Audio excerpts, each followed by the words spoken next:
Dark Matter, the show by Joe Malotti, the one that ran from 2015 for 3 seasons? No. I'm talking about the new Apple TV show that's just starting to air. 2 shows with the same name? Like, that's not going to get confusing. So what about it? The trailer for it pretty much ruins the whole experience.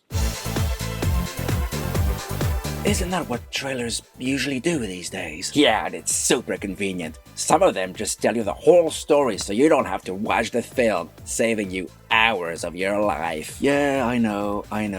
And it's the reason why I have a rule not to watch trailers anymore. A rule that you broke. Nobody's perfect, Mouse. Plus, trailers can be a good way to introduce you to new films and shows. That's kinda their purpose. It is, but they often reveal too much, and Dark Matter is the perfect case in point. Too many spoilers for you? I'd rather there were no spoilers at all, frankly, so I can enjoy the story as the creator wanted me to enjoy it, rather than from the point of view of the marketing department.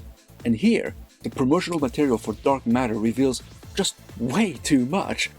Okay, if you don't want to know what's going on in that show, look away now. Spoiler alert! Shields up!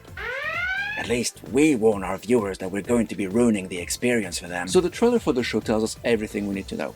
Jason is abducted by himself from another dimension and has taken over his life, while other people in Evil Jason's dimension, presumably scientists in the project, explain to our Jason what happened, and he embarks on a trip through parallel dimensions to find his family again. So what's wrong with that? But most of that isn't even revealed in the first 2 episodes that have aired, so for all that time, we, the audience, know more than the characters, and Jason slowly, and I mean slowly, tries to understand what's happened to him.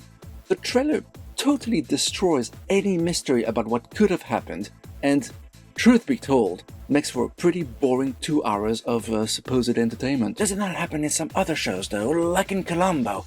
We know who did it, and it's all about the scruffy detective figuring out what happened. True, but that show is designed that way. The narrative structure gives us the same information as the antagonist, while we enjoy the journey the protagonist goes through to join up the dots. Plus, that's only 1 episode, not a season-long arc.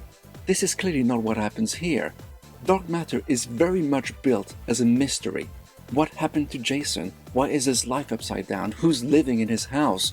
Where's his wife and child? And thanks to the trailer, not the story, we know that already. Yeah, well, we could have figured it out ourselves as we were watching the episodes. You're right, we could have, especially since this is a sci-fi show and we've watched enough of those to deduce what could be happening.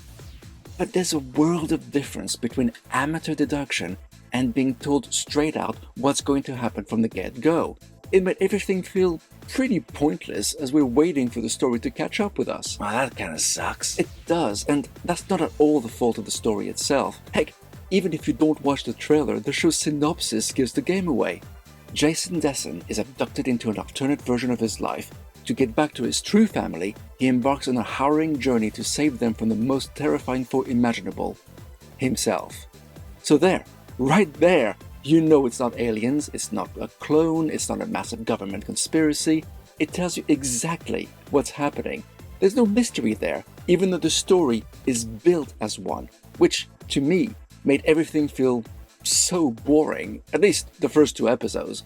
And there's still stuff in the trailer we haven't seen yet. But what about the story itself? You mean if I wipe my mind clean and forget what it's actually about?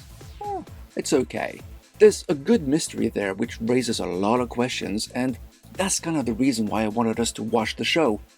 There is, however, some nitpicks. There always is. Listen, if you're going to create a compelling universe, it needs to be consistent.